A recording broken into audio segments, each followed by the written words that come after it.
Greek साम्राज्य अपनी बुलंदियों पर था। सिकंदर की महत्वाकांक्षा उसे हर विजय के बाद और भी शक्तिशाली बनाती जा रही थी। पूरी दुनिया उसके आगे झुक चुकी थी, लेकिन भारत के शक्तिशाली योद्धाओं ने उसकी राह में एक चुनौती खड़ी कर दी।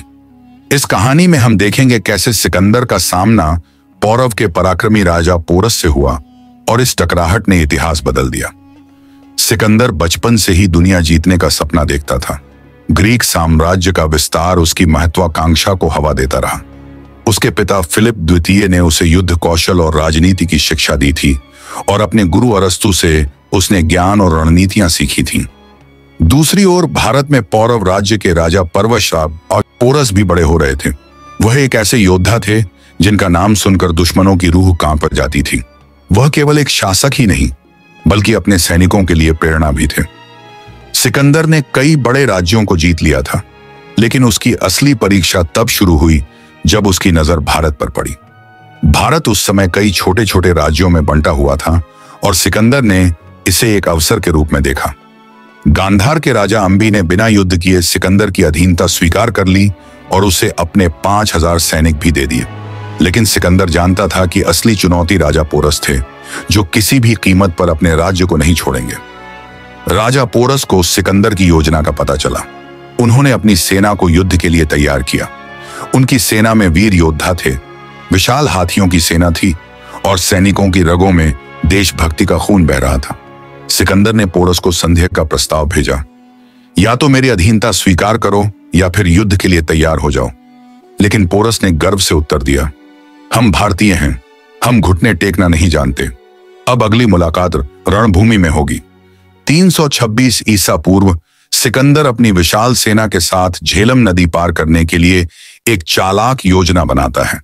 वह पोरस की सेना को भ्रमित करता है और 17 मील दूर एक गुप्त स्थान से नदी पार करता है। रात के अंधेरे में सिकंदर की सेना ने पौरव राज्य पर हमला कर दिया। राजा पोरस के सैनिक पूरी ताकत से लड़े, लेकिन अचानक हुए इस हमले में भारी क्षति हुई। राजा पोरस अपने विशाल हाथी पर सवार होकर युद्ध भूमि में उतरे। उनकी गर्जना से रणभूमि कांप उठी। सिकंदर और पोरस आमने सामने थे।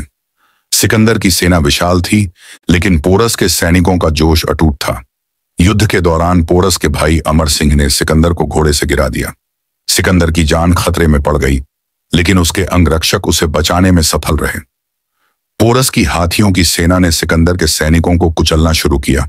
सिकंदर के सैनिक भयभीत होकर भागने लगे, लेकिन तभी मौसम ने करवट ली। अचानक भारी बारिश होने लगी, जिससे युद्ध भूमि कीचड़ में बदल गई। पोरस की सेना के हाथियों और रथों की गति धीमी हो गई। सिकंदर ने इस अवसर का फायदा उठाया और अपने सैनिकों को पुनः संगठित किया। युद्ध इतना विनाशकारी था कि दोनों पक्षों को भारी नुकसान हुआ। सिकंदर ने महसूस किया कि भारत जीतना आसान नहीं होगा। उसने पोरस से संधि का प्रस्ताव रखा, हम दोनों को बहुत नुकसान हुआ है, आओ इस युद्ध को यहीं समाप्त करें। मैं तुम्हें तुम्हारा राज्य वापस देता हूं, लेकिन मुझे आगे बढ़ने दो। पोरस ने जवाब दिया, सिकंदर, तुम्हारे लिए बेहतर होगा कि तुम वापस लौट जाओ, क्योंकि आगे तुम सिर्फ अपनी हार देखोगे। सिकंदर को यह समझ आ गया कि भारत उसकी विजय यात्रा का अंतिम पड़ाव होगा। उसने वापस लौटने का निर्णय लिया। सिकंदर भारत से वापस लौट गया, लेकिन उसके सैनिक थक चुके थे। कुछ ही समय बाद सिकंदर की मृत्यु हो गई। पोरस का साम्राज्य पहले से भी अधिक शक्तिशाली हो गया। वह इतिहास में अमर हो गए क्योंकि उन्होंने एक विश्व विजेता को झुकने पर मजबूर कर दिया था। यह कहानी केवल युद्ध की नहीं बल्कि आत्मसम्मान और वीरता की भी है। सिकंदर भले ही दुनिया जीतने निकला था, लेकिन भारत ने उसे रोक दिया। राजा पोरस ने दिखा दिया कि सच्ची ताकत केवल संख्या में नहीं बल्कि साहस और स्वाभिमान में होती है।